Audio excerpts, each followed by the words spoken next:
नमस्कार दोस्तों, मैं हूं अतुल सिंह। स्वागत है आपका नीति टॉक्स विद अतुल। दोस्तों, हम सब ने अखबारों और टीवी में देखा होगा स्पेशल इकोनॉमिक जोन्स यानी सेज देश के ग्रोथ स्टोरी को आगे कैसे बढ़ा रहा है। यहाँ इंटरनेशनल कंपनीज आती हैं, निवेश होता है और हज़ारों लोगों को नौकरी भी मिलती है। बाहर से देखो तो सेज एक सक्सेस स्टोरी लगती है, लेकिन ज़रा सोचिए उस जोन में हर रोज़ काम कर रहे महिलाओं का, यानी जो महिलाएं वर्कर हैं, उनकी ज़िंदगी कैसी होती होगी। मान लीजिए एक महिला है लक्ष्मी। लक्ष्मी सुबह 6 बजे उठती हैं, बच्चों के लिए खाना बनाती हैं, घर का सारा काम निपटाती हैं और फिर 9 बजे बस पकड़कर श्री सिटी सेज पहुंचती हैं। यहाँ वो 8 घंटे असेंबली लाइन पर खड़ी रहती हैं। शाम को घर लौटकर फिर वही चूल्हा चौका, बच्चों की पढ़ाई और थका देने वाला रोटी। पर सवाल ये है, क्या यह नौकरी उसे एम्पावर कर रही है या सिर्फ उसकी मेहनत का इस्तेमाल करके इंडस्ट्रीज़ को फ़ायदा पहुंचा रही है। आज हम इसी सवाल का जवाब ढूंढेंगे। वुमेन्स एम्प्लॉयमेंट, वेलबींग और सेफ्टी इन सेज, खास तौर पर श्री सिटी के अनुभवों से। तो सेज क्या होते हैं और क्यों जरूरी माने गए। सेज का मतलब है स्पेशल इकोनॉमिक जोन। ये ऐसे क्षेत्र हैं जहां सरकार इंडस्ट्रीज़ को टैक्स छूट देती है, आसान नियम बनाए जाते हैं और बेहतर इंफ्रास्ट्रक्चर भी प्रोवाइड होती है ताकि निवेश बढ़े और रोजगार पैदा हो। 2008 में जब श्री सिटी सेज बना तो इसे एक मॉडल प्रोजेक्ट कहा गया। 200 से ज़्यादा कंपनियां यहाँ पर हैं, 28 देशों से इन्वेस्टर्स यहाँ पर आए। फार्मा, टेक्सटाइल्स, ऑटोमोटिव, इलेक्ट्रॉनिक्स और आईटी क्लस्टर्स। सेज का मकसद था मेक इन इंडिया को बढ़ावा देना, एक्सपोर्ट बढ़ाना और लाखों लोगों को नौकरी भी प्रोवाइड करना। पर सवाल यह है, क्या यह नौकरी ने महिलाओं की ज़िंदगी बदली या फिर महिलाओं को सिर्फ चीप और कंप्लायंट लेबर समझकर हायर किया गया। वुमेन वर्कफोर्स के हिसाब से एक कंट्रीब्यूटर्स बट डिसीजन मेकर्स नहीं है। विश्व बैंक कहता है कि दुनिया भर में सेज वर्कफोर्स का 60% से ज़्यादा हिस्सा वुमेन वर्कर्स का होता है।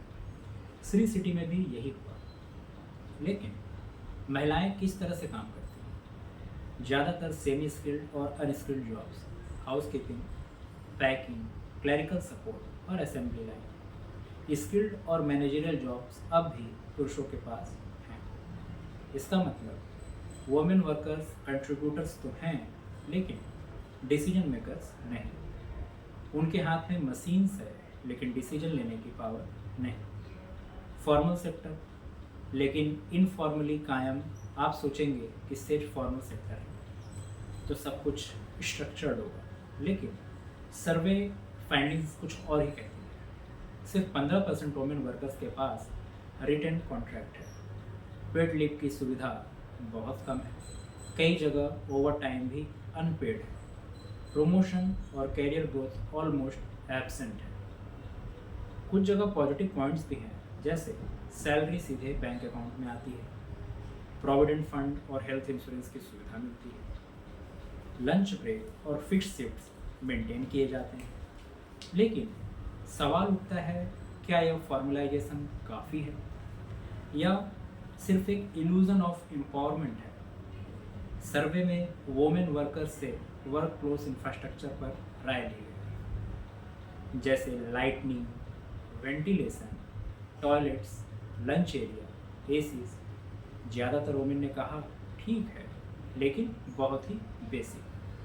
साथ ही मेंस्ट्रुअल हाइजीन फैसिलिटीज़ की बात करें, प्राइवेसी की बात करें, जो काफ़ी कमज़ोर है अभी। और सबसे गंभीर मुद्दा सुपरवाइज़र बिहेवियर। 40% से ज़्यादा वुमेन वर्कर्स की वर्बल अब्यूज़, रूड बिहेवियर या इनएप्रोप्रिएट कमेंट्स झेलने पड़े।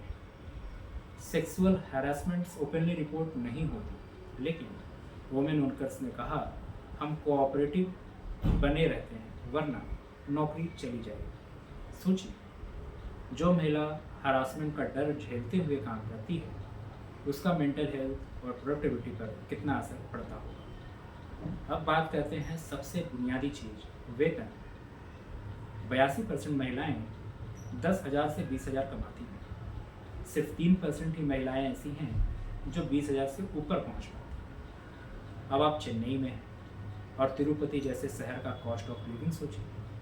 ट्रांसपोर्ट सोचिए, रेंट सोचिए, फूड सोचिए, बच्चों की पढ़ाई भी सोचिए, सब जोड़कर देखिए तो यह आय बेसिक ज़रूरतों से आगे नहीं जाती। नतीजा सेविंग लगभग जीरो, फाइनेंशियल इंडिपेंडेंस मिसिंग होता है। महिलाएं घर के कंट्रीब्यूटर्स तो हैं लेकिन इंडिपेंडेंट अर्नर्स नहीं। सेज में वुमेन सिर्फ वर्कर नहीं होती, घर लौटते ही उनकी दूसरी शिफ्ट शुरू हो जाती है। खाना बनाना, बच्चों की देखभाल, बुजुर्गों की सेवा, घर के सारे डोमेस्टिक कोर्स, यानी डबल बर्डन। फैक्ट्री से सैलरी तो आती है लेकिन घर का अनपेड काम उनका फ्री लेबर बन जाता है। इससे ऑटोनॉमी और एजेंसी और भी कम हो जाती है। अब बड़ा सवाल यह है, क्या सेज को एम्पावर कर रहे हैं या कॉन्स्ट्रेंट? तो एम्पावरमेंट के सिंबल्स तो जरूर हैं, जैसे मंथली सैलरी मिलती है, बैंक अकाउंट अपना है, पीएफ और इंश्योरेंस भी है, लेकिन कॉन्स्ट्रेंट्स और भी बड़े हैं, जैसे प्रमोशन और अपवर्ड मोबिलिटी के मौके लगभग बंद हैं, हैरासमेंट और जॉब इनसिक्योरिटी भी है, कल्चरल और कम्युनिटी सपोर्ट सिस्टम भी टूटता है इससे। यानी वुमेन वर्कर्स इकोनॉमिक कंट्रीब्यूटर्स तो बनी है लेकिन एम्पावरमेंट अभी भी अधूरा है। एम्पावरमेंट सिर्फ सैलरी से नहीं आता, आइडेंटिटी और लेजर भी जरूरी है। इस सर्वे के फाइंडिंग्स के हिसाब से 57% वुमेन वर्कर्स 6 घंटे से कम सो पाती हैं। रिलीजियस और कल्चरल एक्टिविटीज़ से उनका कनेक्शन टूट गया है। सोशल मीडिया ब्राउजिंग उनका मुख्य लेजर बन गया है। यानी वुमेन वर्कर्स आइसोलेटेड इंडिविजुअल्स बन रहे हैं।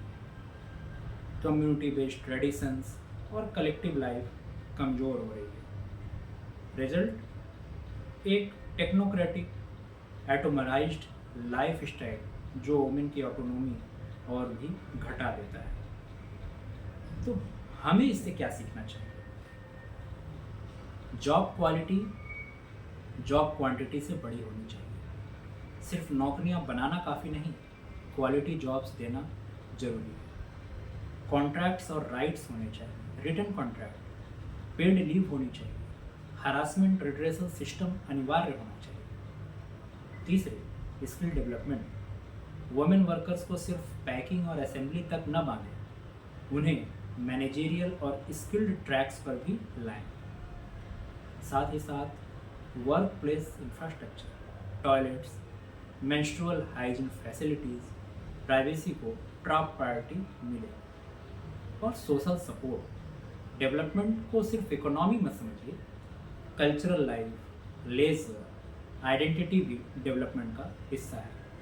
और पॉलिसी पुश, सरकार और कंपनियां दोनों मिलकर वुमेन को सिर्फ लेबर नहीं बल्कि डिसीजन मेकर के रूप में देखें। तो दोस्तों, श्री सिटी सेज की कहानी हमें सिखाती है कि डेवलपमेंट हमेशा दोधारी तलवार है। एक तरफ इंडस्ट्रीज और इन्वेस्टर्स को फ़ायदा, वुमेन को सेफ्टी और फॉर्मल सेक्टर्स की पहचान। दूसरी तरफ लो वेजेस, हैरासमेंट, इनसिक्योरिटी और इनकम्प्लीट एम्पावरमेंट। यानी वुमेन वर्कर्स विजुअल कंट्रीब्यूटर्स तो बन रही हैं लेकिन उनकी एजेंसी और ऑटोनॉमी अभी भी कॉन्स्ट्रेंट। अगर हमें SDGs और जेंडर इक्वलिटी के टारगेट्स सच में हासिल करने हैं तो सेज मॉडल्स को सिर्फ इकोनॉमिक ग्रोथ तक सीमित नहीं रखना होगा, हमें इसे इंक्लूसिव और जेन्युइनली एम्पावरिंग बनाना पड़ेगा। दोस्तों, यह वीडियो केवल शैक्षणिक और जानकारी के उद्देश्य से है। इसमें किसी भी संस्था, कंपनी या सरकार की आलोचना या समर्थन का कोई इरादा नहीं है। सभी तथ्य और विश्लेषण प्रकाशित शोध और सर्वे फाइंडिंग्स पर आधारित है। Thank you.